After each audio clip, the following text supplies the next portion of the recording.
여러분께 스포츠 정보를 몰아다 드립니다. 스왈로스 지금 날아갑니다. 네, 안녕하세요. 스왈로즈 21번째 시간입니다. 저희가 오늘도 저는 진행을 맡은 강승환이고요. 민수 씨 그리고 채원 씨, 다원 씨와 오늘도 함께 해보도록 하겠습니다. 안녕하세요. 안녕하세요. 안녕하세요. 네, 벌써 21번째 시간입니다. 저희가 지난주 이제 20번째 시간에는 이 KBL컵 이야기를 좀 간단하게 해봤고, 그리고 앞으로 KBL 이제 시즌이 진행이 되면서 저희가 좀 주목해봐야 될 것들을 다뤄봤는데요.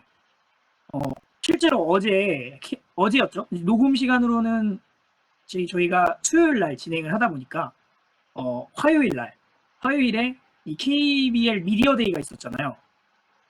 네. 그렇죠? 그래서 뭐 선수들 다 마스크 쓰고 나와가지고 주목할 만한 선수, 주목할 만한 팀 이렇게 막 고르는 거를 또 봤는데 정말 재밌는 시즌이 되지 않을까 생각이 됩니다. 저희가 이번 주 주제 같은 경우는 사실 원래 스왈로즈는 좀 스포츠 이슈들을 다루다 보니까 이슈들로 이야기를 했었는데 사실 저희가 지금 안 하고 있는 게 하나 있잖아요. 뭐 축구 팟캐스트 런칭했고 야구 팟캐스트 런칭을 했고 그다음에 e스포츠, 농구, 배구는 이제 곧 런칭을 할 예정인데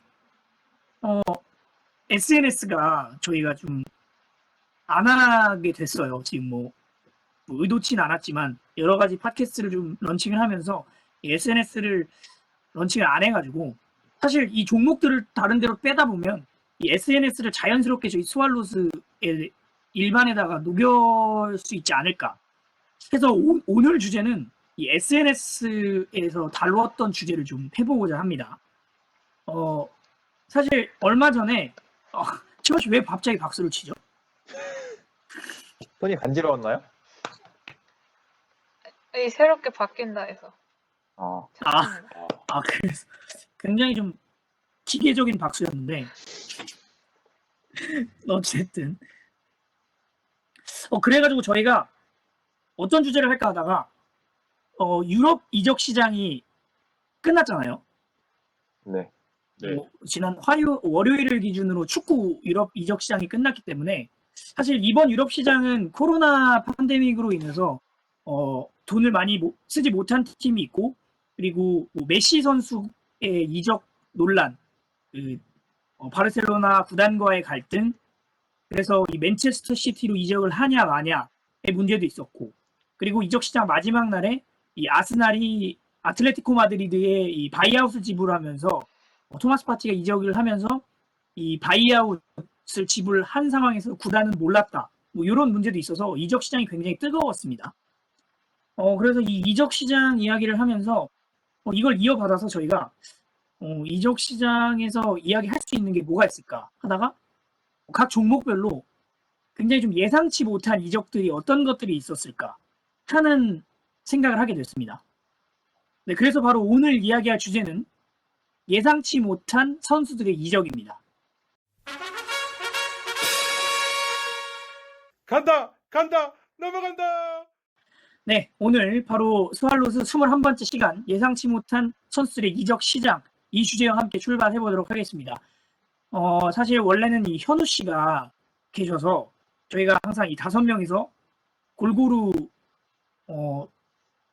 주제를 좀 나눠서 썼는데 사실 지금 좀 지난 이야기이긴 한데 아마 현우 씨가 떠났다는 이야기를 못했어요. 해지됐죠. 네, 좀 정신이 없어서 현우 씨가 떠났다는 이야기를 못했었는데 현우 씨는 제가 알기로 이 팟캐스트 계속 듣고 계시거든요.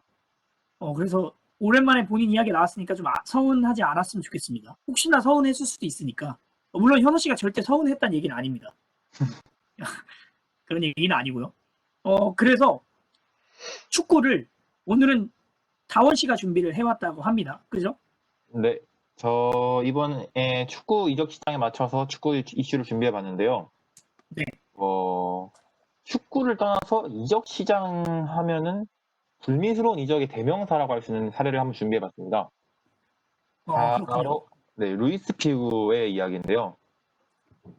루이스 피구는 제가 지금 다룰 가장 불미스러운 사건 이전에도 유스 시절에 벤피카와 스포르팅 리스본과의 이중계약 문제, 그리고 이후에 유벤투스와 파르마 이중계약 문제로 징계를 먹은 적이 있어요. 그런데 이 하이라이트로 바르셀로나와 레알 마드리드의 이적 문제까지 이 선수가 발을 담그게 됩니다. 이 선수가 여러분 다들 아시죠? 그 바르셀로나와 레알 마드리드가 얼마나 그 적대적인 관계인지. 그죠. 굉장한 라이벌이죠. 네, 근데 그 사이에서 이적을 문제로 해서 핫하다 못해 진짜 폭발했던 이슈인데요. 2002년 당시에 그 루이스 피구가 세계적인 윙어였어요. 그래서 당시 최고 이적료인 6천만 유로를 받고 레알로 이적을 하게 됩니다.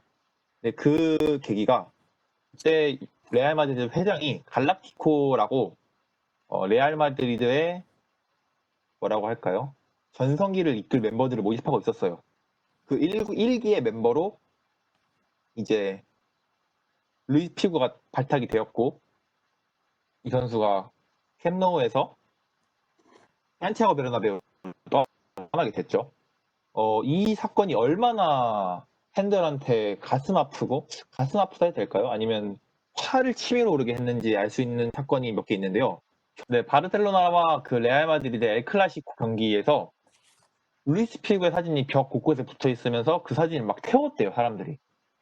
뿐만 아니라 루이스 피구가 그 발재간이 좋아서 코너킥을 쳐러 가면은 막 돼지 머리가 날라오고 막 유리병들이 날라오고 하는 영상들 되게 많고, 그만큼 팬들이 이제 화가 났었다고 해요. 막 뻑큐어를 하는 사진도 있어요. 손가락 이걸 하는 사진도 있고 상당히 많아. 다원 씨 근데 그래도 방송인데 이걸 뻑큐라고 너무 강조해서 말을 하시니까 저 좀 당황스러웠네요. 네. 제 스치는 혀가. 지금 듣고 계시는 분들이 뭐 딴 거 하시면서 듣고 계시다가 갑자기 다원 씨가 뻑큐 이래가지고 깜짝 놀라셨을 텐데 네, 이 점 양해해 주세요. 네. 네, 저의 고급지지 못한 단어도 죄송합니다. 피구가 손가락 욕을 하는 괜찮습니다. 이슈가 많았는데요. 네. 이 상황이, 이 큰 해프닝이 당시 바르셀로나의 재정적인 문제와 그리고 루이스 피구의 그 선수가 갖고 있는 개인적인 목표와 연관이 있다고 해요. 우선은 바르셀로나는 그 당시에 세계적인 스타를 많이 거느리고 있었어요. 뭐 호날두도 있었고, 그 피구도 있었고. 근데 그 당시에 그 스타급 플레이어를 가진 만큼 재정적으로 풍부하지 않았다고 해요. 그래서 그 선수들의 입맛에 맞게 돈을 챙겨주지 못했다고 합니다. 이런 상황에서 루이스 피구는 개인적으로 아까 제가 말씀드렸듯이 바르셀로나 전에도 벤피카랑 유벤투스 이 두 가지 사건에서부터 이중계약을 했다 했잖아요. 이게 돈을 쫓는 그런 목표를 가지고 있었기 때문이라고 해요. 루이스 피구와랑 그 같이 절친한 친구였었고, 이제 후에는 에이전트까지 한 호세 베이가라는 사람은 돈을 많이 벌자라는 목표를 가지고 원래 소속팀에는 숨기고 다른 팀과 가계약을 체결한 다음에 그 소속팀에는 이제 더 자신의 그 주급을 올려달라 이렇게 자꾸 압박을 넣었다고 해요. 그래서 이거에 조금 커지다가 이제 바르셀로나에서는 6천만 유로를 받고 결국 자신의 목표를 쫓아서 이적하게 될 것까지 한다고 하는데, 그 사이에서 막 팬들이 피구의 가족을 이렇게 목숨을 위협하고 이런 상황도 생기면서 이 피구가 자기는 가족들의 문제가 생기기 싫어서 그 이적을 그만두겠다라고 말까지 했었는데, 이 너무 큰 금액을 거의 가계약을 체결하다 보니까 그 뭐라고 하죠? 그 에이전트 입장에서는 그 뭐라고 할까요?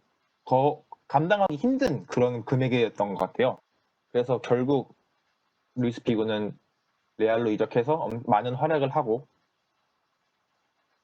이 이슈는 점차 사그러들었죠. 하지만 불미스러운 사건은 남아있죠. 그러네요. 근데 사실 요즘 축구를 보시는 분들은 그 루이스 피구의 이적 사건에 대해서 크게 아마 생각을 하시진 못할 거예요. 사실 그 당시 이 라이벌 팀으로 넘어갔다는 거는 의미가 굉장히 크잖아요. 그쵸. 그냥 라이벌 팀도 아니고 아주 그 엄청 유명한 경쟁력을 가진 두 팀인데 네, 보기 무섭긴 그러니까. 한가 봐요. 네, 그렇습니다. 축구는 일단 이 다원 씨가 준비한 루이스 피구의 라이벌 팀으로 이적, 이게 예상치 못한 이적이 될 수 있겠다라고 생각을 합니다. 그 다음은 제가 이제 야구를 준비를 해봤는데요. 야구 같은 경우는 이 여타 종목과 다르게 이 메이저리그를 보신 분들은 또 아실 수도 있고 KBO를 보시는 분들도 아실 수 있을 거라고 생각을 합니다. 바로 이 트레이드가 굉장히 활발하다는 점입니다. 그래서 물론 다른 종목에도 트레이드가 있습니다. 그렇지만 이 시즌 중이나 시즌이 끝나고 나서나 이 트레이드가 이렇게 활발한 종목은 없어요. 사실 굉장히 좀 많은 인원의 그 선수를 또 보유를 하고 있기 때문에 또 활발하다고 볼 수가 있겠는데 이 트레이드와 관련해서 예상치 못한 이적을 한번 다뤄보겠습니다. 좀 옛날 이야기일 수 있어요. 옛날 이야기일 수 있습니다만 지금 여러분들 혹시 그 한국 야구 선수협회를 아시나요? 그거 저는 잘 이대호가 못 회장 들어본 것 아닌가? 같네요. 네네. 아마 민수 그런 씨, 걸로 알고 있는데. 네네. 어떤 걸로 알고 계신다고요? 그러니까 그거 회장이 이대호 아닌가요 혹시?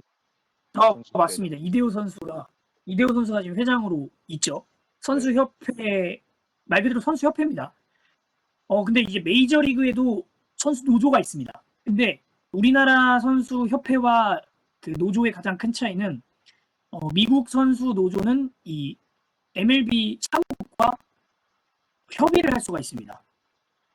예를 들어서 노사 관계가 일어났을 때 협상을 할 수가 있죠. 근데 하지만 우리나라 선수협회는 공식적인 노조 단체가 아니기 때문에 교섭권을 가지지 못합니다. 일단 이 배경을 가지고 설명을 드릴게요. 1988년입니다. 이 해태의 한 선수가 경기를 하러 가는 차 안에서 경기를 하러 가기 위해서 원정을 떠나겠죠. 그 차를 타고 가던 중에 사망을 하게 됩니다. 사고를 당해서. 하지만 당시 이 해태 구단에서 이 유가족에 대한 지원이 일체 없었어요.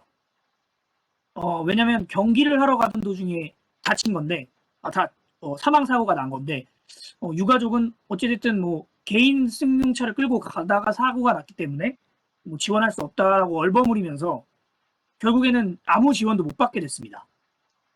그래서 이때 당시 뭐 처우 그리고 그때 당시에는 이 구단이 굉장히 갑이었어요. 선수가 을이었고 그래서 구단이 계약하는 대로 선수들은 계약을 해야 됐죠. 심지어 그 해외 진출에 있어서 눈치를 봐야 되는 상황이었어요. 그래서 이때 당시에 이 롯데 자이언츠의 최동원 선수가 좀 주도를 해서 선수협회를 구성을 하게 됩니다. 선수협회를 구성을 하게 되는데 사실 그 당시에 이 구단들 입장에서는 당연히 너 우리한테 도전장을 내미는 거냐 이렇게 받아들였습니다. 그리고 실제로 KBO에서도 받아들일 수 없다라고 이야기를 했고요. 그래서 최동원 선수가 뭐 선수협을 결성을 하고 노력을 많이 했지만 그리고 당시 전반적으로 사회적인 문화가 야구 선수들은 돈을 많이 버는 사람들이고 돈을 많이 버는 사람들이 그게 뭐가 필요하냐라는 여론도 굉장히 많아서 선수협회는 여론도 굉장히 안 좋았다고 합니다. 그래서 사실 이 많은 구단들이 이 선수협회에 가담한 선수들 어떤 제재를 좀 줘야 된다라고 해서 실제로는 방출을 당한 선수도 있고요. 뭐 연봉을 삭감당한 선수도 있습니다. 실제로 그렇게 하던 도중에 이 최동원, 사실 최동원 하면은 그때 당시 굉장히 인기 있는 투수였거든요.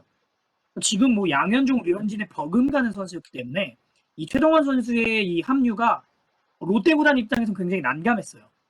그래서 다른 구단이 점점 그 선수협에 가담한 선수들에 대한 어떤 제재를 하고 있는 상황에서 롯데 구단도 뭔가 액션을 취해야 됐거든요.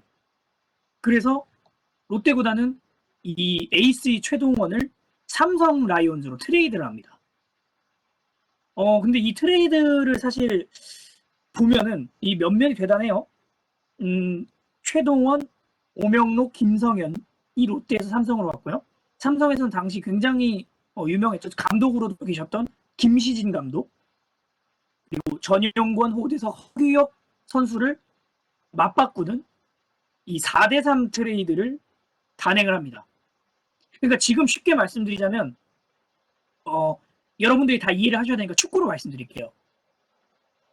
메시가 선수협에 가담을 해서 메시 그리고 우스만 덴벨레 그리고 기타 유스 선수들과 함께 유벤투스의 호날두 여튼 다른 선수들과 맞바꾼 거예요. 그때 당시 롯데와 삼성도 라이벌의식이 굉장히 강했기 때문에 그 라이벌 팀끼리 트레이드를 한 거죠. 그러면서 이게 굉장히 충격적인 사건으로 다가왔습니다. 하지만 뭐 그때 당시에도 이 여론은 이 선수협에 대한 분위기가 굉장히 좋지 않았기 때문에 그냥 최동원은 그냥 트레이드 된 거다. 이렇게 그냥 넘어갔어요. 하지만 야구 팬들에게 굉장히 충격이었죠. 그리고 이 선수협과 관련된 두 번째 트레이드가 있는데요. 이거는 좀 순서가 바뀝니다. 양준혁 선수가 그때 당시 삼성 라이온즈에서 모기업 재정난의 문제로 해태 타이거즈로 보냅니다. 근데 양준혁 선수는 굉장히 자기가 삼성맨이라는 부심이 있고 해태로 관계 굉장히 열받았기 때문에 이게 원인이 돼서 또다시 선수협 파동을 일으킵니다. 그래서 심지어 양준혁 선수는 그때 은퇴를 하기 직전까지 갔었어요. 물론 김응용 그때 당시 해태 감독이 내년에 삼성으로 보내주겠다라는 약속을 하고 만료를 했는데 사실 여기서 저희가 시사해볼 문제는 선수들이 자기 의지와 상관없이 구단의 의도에 의해서 사고 팔리는 게 트레이드이기 때문에 실제로 메이저리그에서는 능력 있는 선수라면 이 트레이드를 거부할 수 있는 권리도 있거든요. 근데 우리나라에는 아직까지 그런 실정이 없기 때문에 이게 좀 예상치 못한 이적이 아닐까 야구에서 제가 한번 뽑아봤습니다. 30년도 더 된 그 협회가 아직도 노조로서 인정받지 못한다는 게 참 가슴 아프네요. 네, 가슴 근데 아프긴 한데 근데 또 요즘 여론을 또 들어보면 요즘 여론도 선수협에 대한 이미지가 좋지는 않아요. 네, 그렇기 때문에 선수협으로 인정받는 좀 시간은 좀 오래 걸리지 않을까 그렇게 생각을 합니다. 네, 다음은 제가 네. 농구를 준비해봤습니다. 제가 생각하기로 되게 이제 충격받은 이적이 이것도 한 13년 전으로 좀 가야 되는데요. 당시 이제 KBL FA 제도의 좀 허점을 좀 볼 수 있는 그런 사건이 있었습니다. 바로 지금 이상민 현 삼성 감독이 이제 선수 시절 때 그 보상 선수로서 이제 이적을 한 사건이 있는데요. 당시 네. 이제 이상민 감독이 원래 KCC의 엄청난 스타였어요. 그래서 정말 거의 그냥 KCC 레전드의 길을 거의 걷고 있었다라고 할 정도였는데 당시 이제 2007년 시즌이 2006-2007 시즌이 끝나고 삼성에서 서장훈 선수가 FA가 됩니다. 그래서 이제 서장훈 선수가 그때 아마 그 이상민 선수랑 같이 뛰고 싶다 약간 그런 얘기를 했고 이제 교감이 잘 돼서 서장훈 선수가 이제 KCC로 가게 됩니다. 그리고 또 SK에서 뛰던 임지현 선수가 또 FA가 돼서 또 KCC가 영입을 합니다. 그러면 이제 그 삼성은 KCC에서 이제 뭐 보상 선수를 받든 현금을 받든 하겠죠. 근데 이제 그때 당시 보상 선수 제도가 영입 선수를 포함해서 3명을 묶어야 됩니다. 근데 지금 네, 그래서 근데 영입을 2명이나 했잖아요. 그럼 기존에 맞아요. 1명밖에 못 묶는 거예요. 근데 당시에 보면 이제 이상민 선수만 있는 게 아니고 또 추승균 선수도 엄청 잘했거든요. KCC 지금 뭐 통산 10,000득점 넘게 하고 얼마나 대단하지 않습니까? 그 선수도 있기 때문에 상당히 그때 이제 구단에서도 고민을 많이 했거든요. 그래서 이제 결국은 추승균 선수를 묶자. 왜냐하면 이상민 선수는 그때 나이가 좀 들었기 때문에 설마 데려가겠냐 이런 그런 심정도 있었어요. KCC가 그런 생각도 했기 때문에 이제 추승균 선수를 묶고 서장훈, 임재현 이렇게 해서 3명을 묶었거든요. 그래서 설마 이상민이 떠나겠어 했는데 삼성 구단에서 이상민을 선택한 거죠. 그래서 당시 정말 이제 KCC 팬들에게는 네, 엄청난 충격을 선사했던 그런 사건입니다.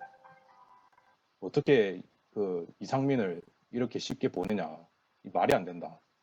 제가 봐도 이제 그 좀 지식인 이런데 또 댓글을 보면 상당히 이제 KCC 구단한테 안 좋은 말 많이 하더라고. 정말 그런 이제 상선수 제도가 너무 좀, 네, 제가 봐도 좀 아직도 이해가 안 되고, 그래도 지금은 4명의, 네, 4명의 그래도 그 연봉 서열 30위 이내만 이제 보호 선수에 들어간다 이렇게만 돼 있어서 좀 나아지긴 했어요. 근데 정말 그 당시는 좀 정말 규정이 좀 말이 안 되지 않나 그런 생각을 다시금 하게 만든 사건이었습니다. 그러네요. 항상 특히 모든 종목에서 마찬가지인데 이 제도가 네, 특히 우리나라 프로에서는 좀 정립이 안 되어 있는 경우가 많잖아요. 그래서 논란이 많이 되고 있고 특히 뭐 배구도 마찬가지고 농구, 야구, 사실 축구는 크게 뭐 문제가 되는 일은 없는 것 같은데 야구, 농구, 배구가 좀 그런 일이 좀 많은 것 같아요. 더 수립이 필요하겠죠. 네, 그렇다고 말하시죠. 네, 이제는 마지막 종목인데요. 이 얘기만 아마 하길 기다렸을 겁니다. 네, 마지막은 배구인데요. 네. 다들 엄청 옛날 일을 소개를 해주셔서 저는 제일 최근 걸 해보려고 합니다. 네. 좋습니다. 저희 배구 FA 이적 예측하는 거? 그거 팟캐스트 찍었을 때 네, 박철우 맞아요. 선수 FA 해서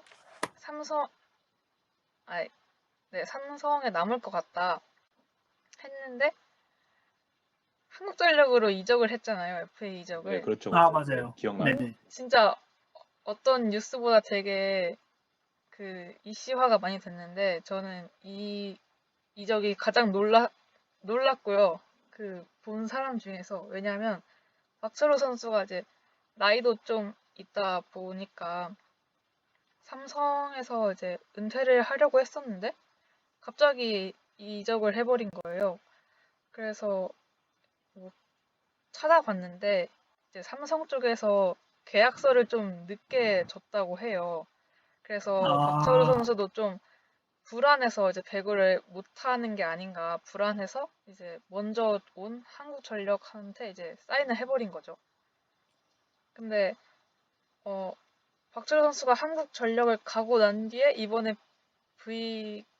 커버컵에서 한국전력이 이기고 약간 좀 네. 분위기를 이렇게 띄워주는 약간 존재만으로 안정이 되는 그런 선수가 된 것 같아서 놀랍기도 하지만 이번에 새로운 모습을 볼 것 같아서 좋고요. 그리고 아까 야구 편에서 트레이드 얘기를 하셨는데 배구에도 트레이드 엄청 많거든요. 근데 음, 어제 일어난 일이에요. 바로 네. 녹음한 날짜 기준으로 배구 신인 드래프트 남자 편을 했는데 이제 현대캐피탈이 이제 순위가 좀 낮았어요. 뽑을 수 있는 순위가. 근데 이제 신인 선수의 힘을 더 쓴다고 그러니까 현대팀 선수 한 명을 트레이드한 거예요. 그 선수권이랑 지명권이랑. 네, 네, 그렇죠. 그런 보통 게 많이 네, 있습니다. 있죠. 네. 그래서 KB 손해보험이 원래 1순위였는데 이제 그 지명권을 트레이드로 바꾼 거죠. 그래서 지금 현재 상무에서 복무 중인 김재희 선수가 이제 제대를 하시면 음, 현대가 아닌 KB로 이제 선수 생활을 해야 되는 거예요.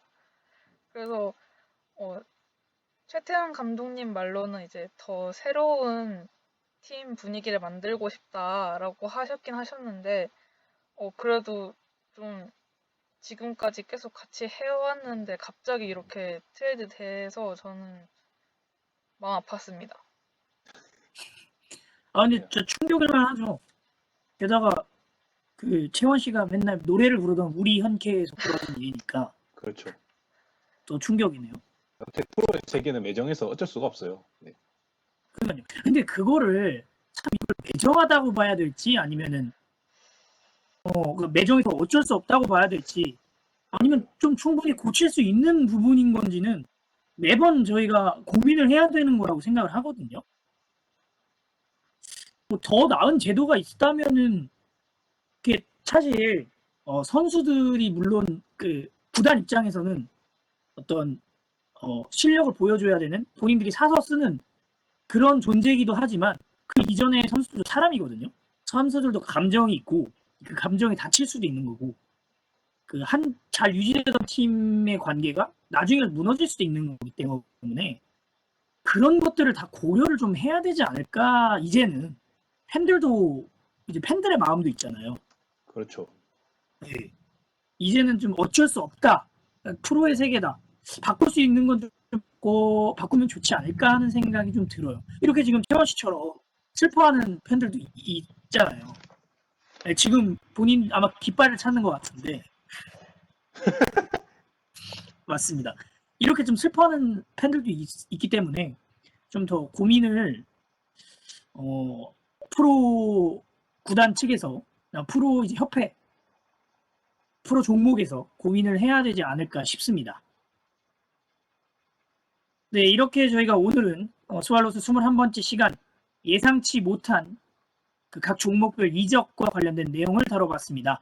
축구에서는 피구에 레알 마드리드에서 바르셀로나에서 레알 마드리드로의 이적, 그리고 야구는 최동원, 양준혁의 선수협과 관련된 트레이드, 그리고 민수 씨가 다룬 이상민 선수의 보상 선수 이적, 그리고 마지막으로 채원 씨가 소개한 이 배구에서의 박철호 선수와 그리고 이 상무에 있는 선수와 지명권의 트레이드까지 이야기를 한번 나눠봤습니다. 세상에 이거 말고도 더 충격적인 이적 소식들 가득하고요. 각각의 나라의 리그의 또 사람들에겐 더 충격적인 이적 소식들도 많을 거예요. 청취자 여러분들도 본인들이 생각했던 충격적인 이적 소식 같은 거 같이 남겨주셔서 공유해 주시면 고마울 것 같습니다. 네, 오늘 준비한 소식은 여기까지고요. 다음 주에 22번째 이야기로 돌아오도록 하겠습니다. 그럼 안녕히 계세요. 안녕히 계세요. 안녕히 계세요.